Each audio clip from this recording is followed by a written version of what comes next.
नमस्कार, स्वागत है आपका फिफाना हिंदी क्लासेस के यूट्यूब चैनल पर। और इस क्लास में अपन सेकंड ग्रेड के अकॉर्डिंग हिंदी पढ़ रहे थे और हिंदी में अपनों ने एक टॉपिक शुरू किया था, हिंदी भाषा का उद्भव एवं विकास। चलिए उसी टॉपिक को आगे बढ़ाते हैं। तो अपनों ने पिछली क्लास में देखा था कि भाई विभिन्न अपभ्रंश थे जिससे हिंदी की विभिन्न बोलियों का, विविध भाषाओं का विकास हुआ था। तो उन्हीं अपभ्रंशों से किस किस प्रकार से और किस अपभ्रंश से कौन सी भाषा विकसित हुई थी, कौन सी भाषा निकली थी, वही अपन पढ़ने जा रहे थे।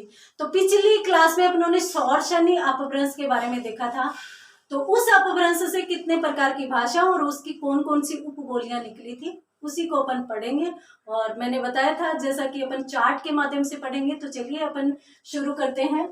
तो हमारा जो मूल टॉपिक है, मेन टॉपिक है, वो है हिंदी भाषा उद्भव एवं विकास। उद्भव एवं विकास। और इसमें अब अपने को कौन सा पढ़ना है? सौर सैनी अपभ्रंश।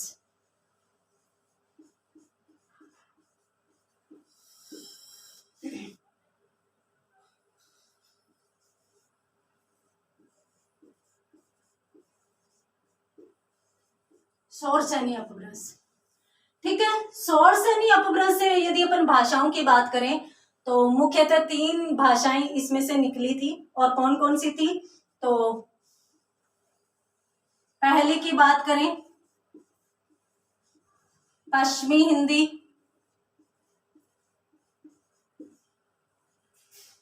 अगर दूसरी की बात करें राजस्थानी हिंदी, राजस्थानी हिंदी, और यदि तीसरी की बात करें तो वो है गुजराती। आप कभी भी गुजराती को सुन लीजिएगा, गुजराती लगभग हिंदी के नजदीक मिलेगी आपको। हिंदी यदि बहुत अच्छे से आती है तो गुजराती समझने में ज्यादा परेशानी नहीं होगी, क्योंकि लगभग सब शब्द जो है वो समान अर्थ लिए हुए होते हैं। थोड़ा सा तरीका अलग है, उच्चारण का तरीका इनका थोड़ा सा अलग रहता है। चलिए, तो 3 हो गए सौर सैनी अपभ्रंश से। 3 जो थी उपभाषाएं थी, पश्चिमी हिंदी, राजस्थानी हिंदी और गुजराती। पश्चिमी हिंदी के बारे में पिछली क्लास में अपनों ने पढ़ा था कि ये भी आगे जाकर 2 भागों में विभक्त हो गई थी। किस किस भाग में? तो यदि अपन क भाग की बात करें तो वो थी आकार बहुल बोली। तो आकार बहुल और ओकार बहुल के बारे में पिछली क्लास में भी मैंने बताया था कि आकार बहुल तो होता है कि जिन भाषाओं के शब्दों के अंत में आ ज्यादा आता है तो उसे आकार बहुल कहेंगे। और जिस भाषा के शब्दों के अंत में ओ ज्यादा आता हो तो उसे ओकार बहुल कहेंगे। आपने सुना भी होगा, संस्कृत भी अपने थोड़ा बहुत पढ़ते हैं। अगर आप 3rd ग्रेड की तैयारी करते हैं तो 2 भाषाएं पढ़नी होती है। उसमें यदि आपने थोड़ी बहुत संस्कृत देखी है तो उसमें ऐसे शब्द लिखे होते हैं आकारांत, इकारांत, उकारांत, ओकारांत। तो वो सेम ही चीज आकार बहुल और ओकार बहुल है, ठीक है। तो यहाँ पर अपने पश्चिमी हिंदी को 2 भागों में बांटते हैं। आकार बहुल बोली, आकार कार तो एक प्रत्यय के रूप में अपन मानते हैं, अर्थात आ से आ अधिक लगने वाली बोली, आकार बहुल बोली। और जो दूसरा अपन बात करें तो दूसरा आ जाता है ओकार बहुल बोली। आकार बहुल और ओकार बहुल। अब ये जो आकार बहुल है इसमें कितने प्रकार की बोलियां आती हैं तो मैं आपको बता देती हूं कि जो आकार बहुल है उसमें सामान्यतः 3 प्रकार की बोलियां आती है। 3 प्रकार की। अब कौन कौन सी? तो देखिए, सबसे पहली आती है खड़ी बोली। खड़ी बोली।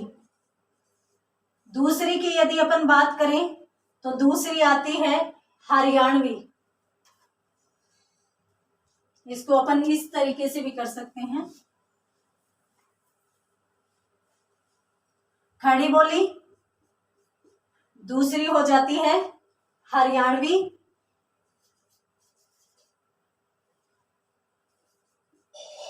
हरियाणवी, और जो तीसरी है वो आ जाती है दक्षिणी। तो इस प्रकार से ये 3 बोलियां हैं।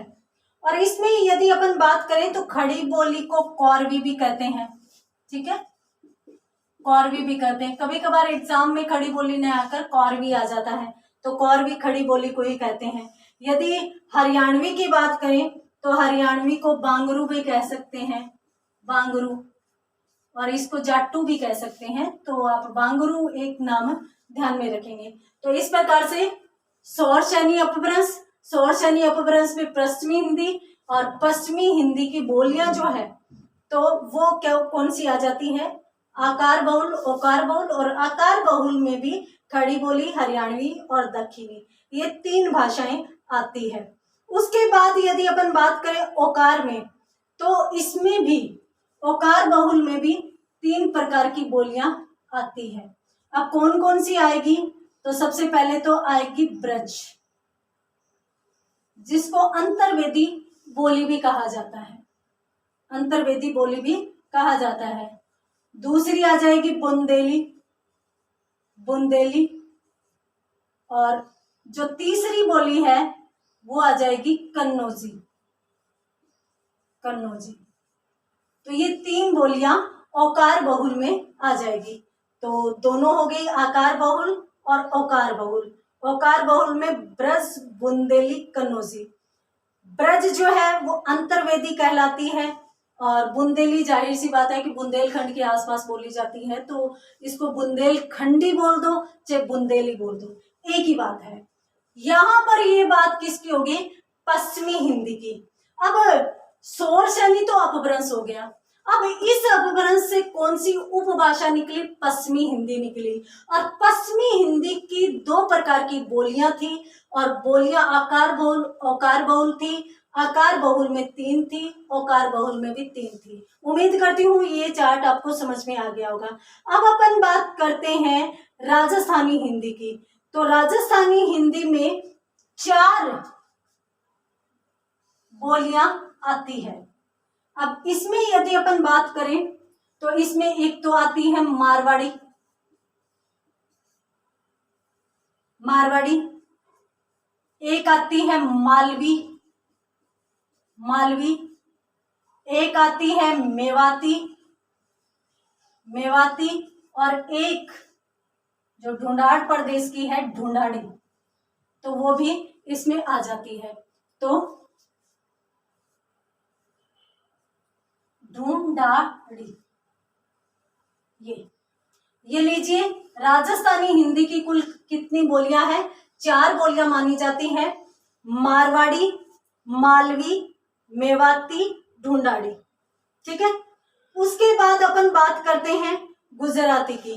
तो गुजराती में और कोई भी बोली नहीं आती, सिर्फ गुजराती ही आती है, गुजराती, ये लीजिए।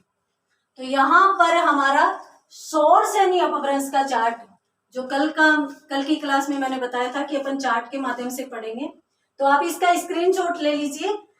तो आप यदि नोट्स बनाते हैं तो उसमें इस तरीके का चार्ट बना लीजिए, ताकि आप एग्जाम टाइम में यदि इसको भी देखें तो आपको पूरी चीजें याद हो जाए। अब अपन बात करते हैं प्रश्नों की। तो भाषा और बोली टॉपिक में सीधा का सीधा प्रश्न आता है, निम्न में से राजस्थान की बोली नहीं है, निम्न में से गुजरात की या गुजराती की उपबोली या गुजराती की बोली है, निम्न में से सौर शनि अपभ्रंश की उपभाषा नहीं है। इस प्रकार के सीधे के सीधे प्रश्न पूछे जाएंगे। तो सीधे के सीधे प्रश्न में आप सिर्फ और सिर्फ इनको रट्टा लगाकर याद कर सकते हैं, या फिर किसी भी तरीके से आप जोड़कर यदि याद करना चाहते हैं तो याद कर लीजिए। जाहिर सी बात है कि राजस्थान के जो बच्चे हैं उनको राजस्थानी में दिक्कत नहीं आएगी, गुजरात के जो बच्चे हैं उनको गुजराती में दिक्कत नहीं आएगी। और उसमें यदि अपन देखें तो ये तो दो तो आराम से याद हो जाएगी। ब्रज अंतर्वेदी है, ठीक है, साहित्य की भाषा रही है, तो बहुत समृद्ध साहित्य इस भाषा में मिलता है। बुंदेलखंडी होगी और ये दोनों बै से आती है, तो इस तरीके का कोई आप आधार रखो याद करने का। दो तो बै से ही है, ब्रज बुंदेली कन्नौजी, तो इस प्रकार से याद हो जाएगी। और ये खड़ी बोली हरियाणवी, अपन सामान्यतः क्या करते हैं, हरियाणा के जो लोग बोलते हैं उनको यही तो कहते हैं कि आप खड़ी बोली बोलते हो, तो इन दोनों को जोड़ दो कि खड़ी बोली हरियाणवी दोनों साथ आ जाएगी। इसके साथ एक याद करनी पड़ेगी, दक्षिणी। तो उम्मीद करती हूँ आपको समझ में आया होगा। तो अब चलते हैं अपन आगे वाले अपभ्रंश की तरफ। पश्चिमी हिंदी और राजस्थानी हिंदी, गुजराती। पश्चिमी हिंदी में आकार बहुल, औकार बहुल, राजस्थानी में राजस्थानी की बोलियां आ जाएगी, उसके बाद गुजराती में गुजराती आ जाएगी। हाँ, थोड़ा सा कभी कभार इस प्रकार का प्रश्न भी आ जाता है क्षेत्र से संबंधित, जैसे ब्रज कहाँ कहाँ बोली जाती है, कौन से क्षेत्र में बोली जाती है, और बुंदेली का क्षेत्र आ जाता है। इस प्रकार से ढूंढाड़ी का क्षेत्र पूछ ले, तो इस प्रकार से भी प्रश्न पूछ लिए जाते हैं। इन सब चीजों पर भी अपन चर्चा करेंगे। पहले अपन मुखड़ा तैयार कर रहे हैं, सामान्य परिचय, जिससे अपने को ये पता चल जाए कि वे अपने को पढ़ना क्या है, अपने को कौन से रास्ते की तरफ जाना है। उसके बाद अपन बात करते हैं अगले अपभ्रंश की, और अगला अपभ्रंश कौन सा है, अर्ध मागधी अपभ्रंश। अर्ध मागधी अपभ्रंश,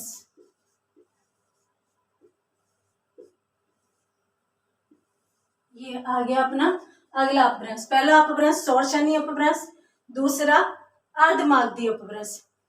अब अर्धमागधी अपभ्रंश की यदि अपन उपभाषा की बात करें तो इसकी उपभाषा है पूर्वी हिंदी।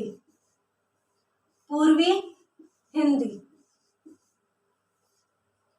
और पूर्वी हिंदी की यदि अपन बोलियों की बात करें तो पूर्वी हिंदी से सामान्यतः 3 प्रकार की बोलियां आती है। कौन कौन सी, अवधी, अवधी, और अवधी बोली को बैसबाड़ी भी कहते हैं। थोड़ा नामों को भी ध्यान रखना, अवधी को बैसबाड़ी, तो क्या पता कि अवधि शब्द न देकर बैसबाड़ी दे दिया जाए, तो अपने को इसके लिए भी तैयार रखना है। दूसरी जो है वो आ जाती है बघेली, बघेली, और जो तीसरी है वो आ जाती है छत्तीसगढ़ी, छत्तीसगढ़ी। तो ये अर्धमागधी अपभ्रंश, पूर्वी हिंदी, अवधी, बैसबाड़ी, बघेली, छत्तीसगढ़ी, 3 उपबोलियां। ठीक है, इसका भी आप स्क्रीनशॉट ले लीजिए और इसका भी उसी प्रकार का चार्ट आप बना लीजिएगा। चलिए आगे चलते हैं अगले अपभ्रंश की तरफ, और कोशिश कीजिए कि जिस दिन आप ये चार्ट अपनी नोटबुक में बना रहे हैं उस दिन कम से कम सभी बोलियों के 2-2 क्षेत्रों का नाम लिखें और याद भी करें। तो 2 क्षेत्र यदि आप एक साथ याद कर लेते हैं और 2-2 आप रेगुलर याद करेंगे तो भी आपकी को अच्छे से याद हो जाएगा। और हम जानते हैं कि यदि एक साथ हम सभी अपभ्रंश की उपबोलियों के क्षेत्रों के नाम देखने लगेंगे तो एक साथ सभी गोल हो जाएंगे, एक साथ नहीं याद रहेंगे। ठीक है, अब अपन चलते हैं अगले अपभ्रंश की तरफ, और अगला अपभ्रंश कौन सा आ जाता है, मागधी अपभ्रंश। अब यहाँ पर एक कंफ्यूज करने वाली बात और बता देती हूँ। अपनों ने शोरजनी अपभ्रंश में तो देखा था पश्चिमी हिंदी, अर्धमागधी में अपन देख रहे हैं पूर्वी हिंदी। सामान्यतः अपन क्या कंफ्यूज होते हैं, तो क्या करते हैं कि पश्चिमी और पूर्वी हिंदी दोनों शोर श्रेणी में ले जाते हैं। इसको आपको विशेष तौर पर ध्यान रखना है कि जो पूर्वी और पश्चिमी हिंदी है वो दोनों ही अलग अलग अपभ्रंशों से निकलकर हमारे सामने आती है। यहाँ पर यदि अपन देखें मागधी अपभ्रंश, तो मागधी अपभ्रंश में भी कुल 4 प्रकार की बोलियां थी, 4 प्रकार की बोलियां थी। ठीक है, अब 4 प्रकार की कौन कौन सी थी, तो एक तो थी बिहारी, बिहारी, और बिहारी के बाद दूसरी ओडिया,